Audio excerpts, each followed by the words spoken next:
What's going on, everyone? Welcome back. Today we have got our week 4 fantasy wide receiver starts and sits for every single matchup. So make sure to tune in. If you guys enjoy, hit that like button, subscribe. Also, check us out online at alldaypigskin.com. Join our free newsletter for some exclusive content. Become a VIP to get personalized fantasy advice from yours truly for the rest of the season. And give us a follow on Twitter at alldaypigskin to continue interacting with us as the week progresses. But in the meantime, let's get right into it. Before getting into our breakdown, we want to give you guys a quick word from our sponsors at Overlay Fantasy Sports, who are taking DFS to a whole nother level.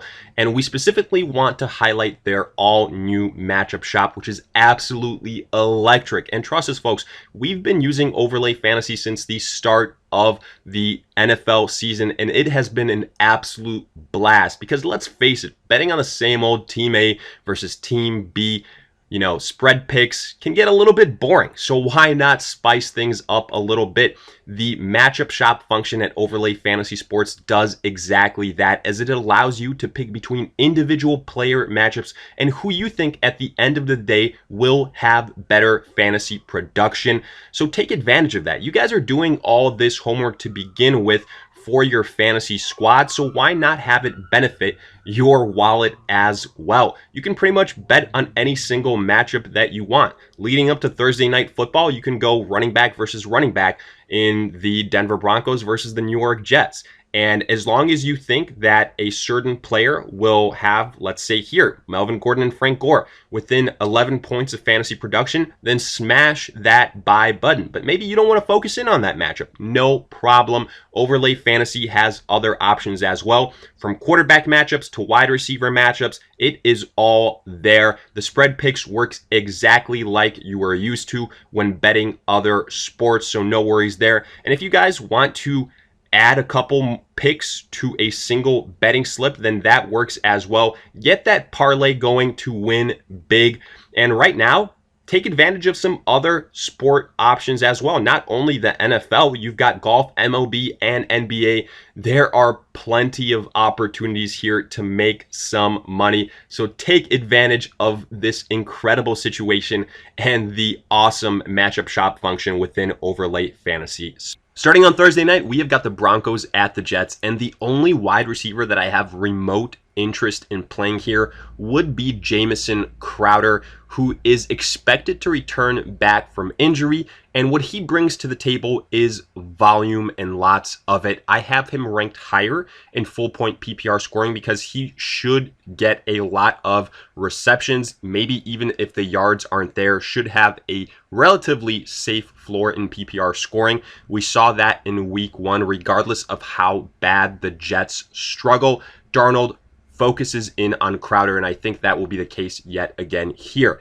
Then looking at our sits, Jerry Jeudy and KJ Hamler. Look, I understand it that Jeudy right now without Courtland Sutton is the guy that's extremely tempting to start, but think about who will be throwing him the football. It will be Brett Rypien for the Denver Broncos, an undrafted quarterback that we really haven't seen anything of. No experience, no expectations, and as bad as the Jets are, I still don't have enough faith in the Denver quarterback situation to start either Jeudy or Hamler. If you guys are desperate, and I mean very desperate, then obviously I would have Jeudy over Hamler because I think he should see more volume. But again, I steer you away from this because I think this will be a run-first type of scheme from the Denver Broncos. And then I do want to briefly mention Braxton Berrios for the Jets, who had a nice outing last week, but with Jamison Crowder expected to return, I don't think that the Jets can sustain 2 fantasy relevant wide receivers. That's why Berrios is a sit for us this week.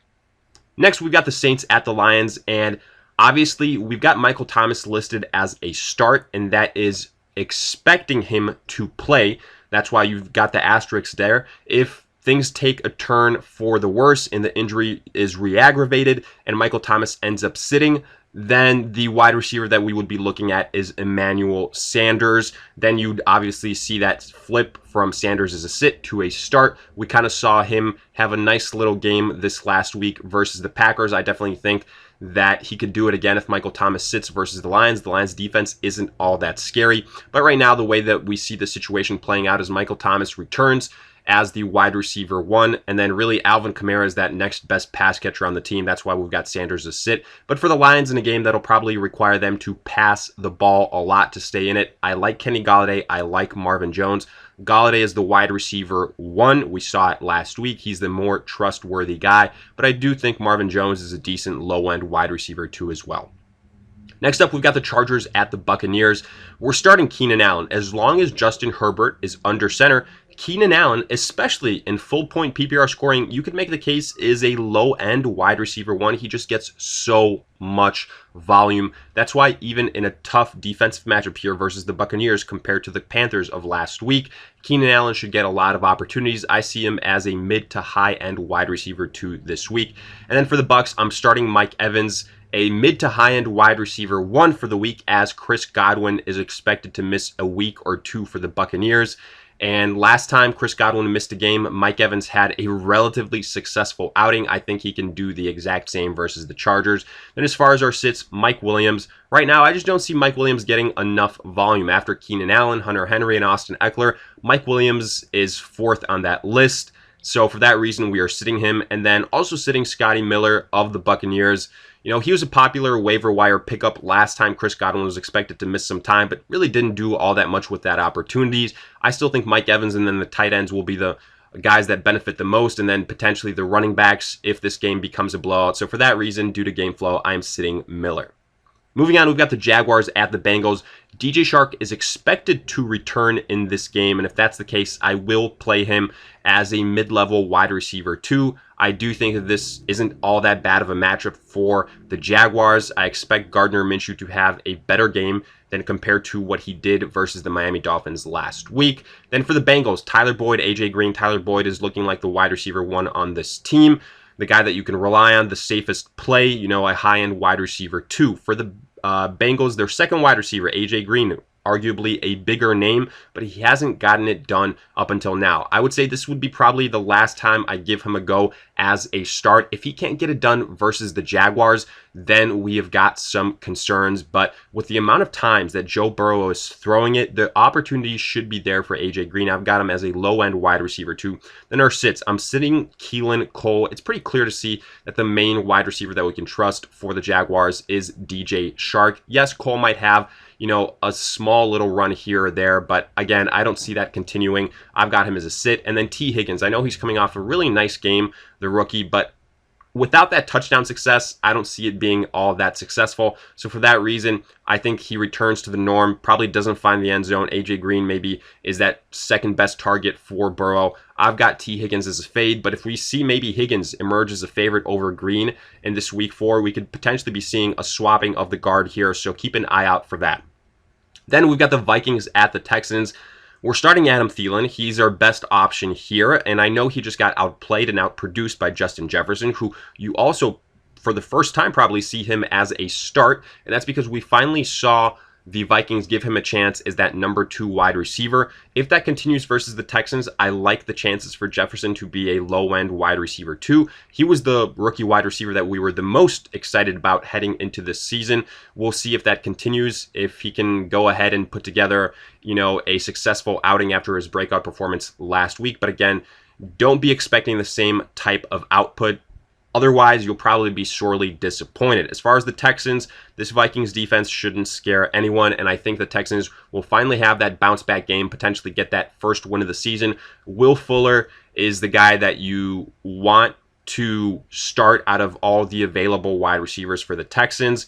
You know, when he's targeted, when he's involved and quote-unquote healthy, he's the preferred option. But honestly, I think Brendan Cooks can have a good outing here too versus this Vikings secondary. Fuller, I've got ranked a little bit higher as a, you know, high-end wide receiver 2. Brendan Cooks probably as a low-end wide receiver 2.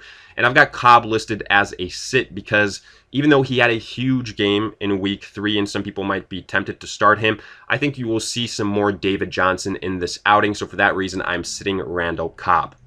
Next up, we've got the Seahawks at the Dolphins. This is pretty easy for the Seahawks. You're starting Tyler Lockett, DK Metcalf every single week. You could argue they are both low-end wide receiver ones at this point in time. As far as the Dolphins, look, I don't think the Dolphins will win this game, but I sure as hell believe that there will be a lot of scoring opportunities, and then Ryan Fitzpatrick will have to air out the football whether he wants to or not. That means Devontae Parker and Preston Williams probably will benefit. Devontae Parker is the preferred option. I think he's a little bit safer. Preston Williams had some success last week. Again, I probably see Parker as a mid to high-end wide receiver 2 here because of the volume. Preston Williams as a borderline low-end wide receiver 2. Then we've got the Steelers at the Titans, and this is the game that we are all paying attention to because there's a high likelihood that it will be played on Monday or Tuesday instead. We really have to see how the COVID cases for the Titans pan out. But assuming it is played in week 4, let's take a look at it in terms of starts and sits. I'm starting Juju Smith-Schuster. He is going to be the wide receiver 1 for the team. You can see we've got an asterisk next to Deontay Johnson's name. Maybe some of that extra time here, if this game is played on a Monday or on a Tuesday, gives him a chance to come back from that concussion protocol. And if that's the case, I would be firing him up. As far as the Titans are concerned, I would be starting Adam Humphries. This is a very tough Steelers defense. Yes, absolutely. But I do think Humphries should get some more check down targets, some quick passes, things like that. I don't see many big plays developing here. That's why I'm sitting someone like a Corey Davis. I just don't think he will have all that many opportunities as that big play, physical type of wide receiver. This is just a very tough matchup. The only wide receiver, again, that I would take a chance on is Humphries just because I think he will have more opportunities in those quick, short field passes. Then Browns at Cowboys. So for the Cowboys, Amari Cooper every week start. He's the most reliable wide receiver of the bunch. Then you've got Michael Gallup and CeeDee Lamb. They'll probably be, for the season going forward, trading off weeks where one has a big one and the other is kind of a little bit quieter. That's what makes this a little bit frustrating. But, this should be, again, a relatively probably high-scoring game, and we'll take a chance on Gallup and CeeDee Lamb.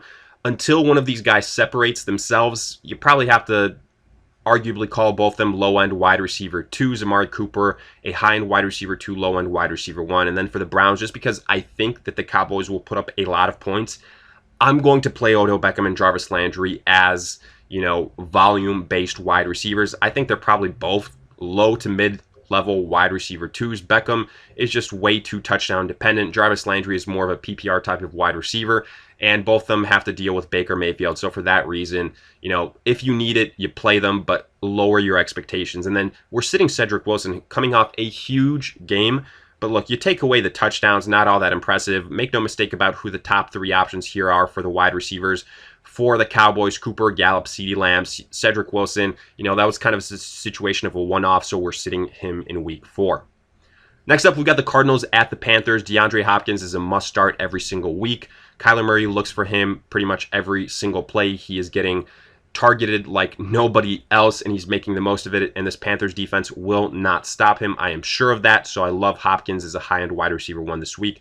Then for the Panthers, no Christian McCaffrey. Again, that means DJ Moore, Robbie Anderson. I know Moore was disappointing this last week. I expect him to bounce back. Again, that'll happen from time to time with Teddy Bridgewater a little bit uncertain at the quarterback position, and with keeping in mind the Cardinals defense isn't all that scary, and just allowed the Lions to take advantage of them. Robbie Anderson, not a bad play either. I think both these guys probably low-end wide receiver 2s. If I had to say who has a higher ceiling, it would be DJ Moore. Robbie Anderson a little bit more boom or bust, I would say, even though he has been successful up until this point. And as far as the sits, I'm sitting Andy Isabella. Yes, he had a nice week last week, but that was taking advantage of some injuries and then having a lot of touchdown success. You take away those touchdowns, not all that impressive. And I think this will be a big game for someone like a Kenyon Drake. I don't think we're going to see 2 fantasy-relevant wide receivers for the Cardinals. I'm sitting him. And then I'm also sitting Curtis Samuel. Outside of DJ Moore and Robbie Anderson, there's no other wide receivers you should be looking at for the Panthers. Simple as that. People that are trying to make Curtis Samuel a thing, you got to stop. It's not going to happen. Moving on, we've got the Colts at the Bears. I'm starting T.Y. Hilton. And this is more so because we've got an injury to Michael Pittman and Paris Campbell. If Pittman was still there, I'd probably be fading T.Y. Hilton, honestly. But there's no way that T.Y. Hilton doesn't get the opportunities here. He's the last man standing, even more so than before. Yes, it's a tough matchup, 100%. And for that reason, we're lowering our expectations. But still, I think when you're looking at low-end wide receiver twos, you could do much worse than T.Y. Hilton, so we're starting him. And then Allen Robinson. Nick Foles, a little bit of a quarterback upgrade, and I think Robinson is still, like we saw last week, the preferred option at wide receiver. Even with Foles there, however, I still don't believe that the Bears can sustain two fantasy-relevant wide receivers. And if you take out touchdowns for Anthony Miller, I have him as a sit, as you can see, and then Zach Pascal as well. Now, it wouldn't shock me if Pascal ends up, having a little bit more of a success than T.Y. Hilton. One of these guys will have a decent outing. It's tough to predict which one. I'm going to give the edge to T.Y. Hilton because he's a little bit more experienced, the preferred option, but we'll see if that pans out. And if that's the case, then Zach Pascal is a sit for me. With all those injuries, he is the wide receiver too. So in the future, not a bad play. But right now with the Bears matchup, I would pass on him. Then we've got Ravens at Washington. I'm starting Terry McLaurin again. The situation here is Dwayne Haskins is not a good quarterback. Yes, we realize that, but Terry McLaurin is by far and away the best option that Washington has, and he's the guy that Dwayne Haskins focuses in on, kind of similar to what the Bears have with Allen Robinson and what they had Mitch Trubisky under center. So I will start Terry McLaurin. Tough matchup, yes, but I anticipate Washington will have to pass the ball a lot to make this happen and make this competitive. So that's why I like McLaurin as probably a low-end, mid-level wide receiver to start. And then I'm sitting Marquise Brown. If you guys are desperate, I understand it. You play Marquise Brown. But Washington, tough defense. And even though I do think the Ravens will bounce back, I don't like these boomer-bust wide receivers. And that's exactly what Marquise Brown is. He's not in that high-end category like a Tyreek Hill, for example. He's still young. Lamar Jackson is still relatively, inaccurate from time to time, inconsistent. Yes, I'm not denying that Marquise Brown can have one pass for a 60-yard bomb touchdown. That could absolutely happen, but right now he's just too risky, and I would rather fade him. Then we've got the Giants at the Rams, and two tandems that we like to start here, Golden Tate and Darius Slayton. You have got a Sterling Shepard still dealing with a turf toe, so Golden Tate, Darius Slayton should get good opportunities here. I do think Daniel Jones will bounce back from his performance versus the 49ers. Yes, the Rams have a good defense as well, but still, I think both these guys will get decent opportunities, making them low-end wide receiver twos on the week.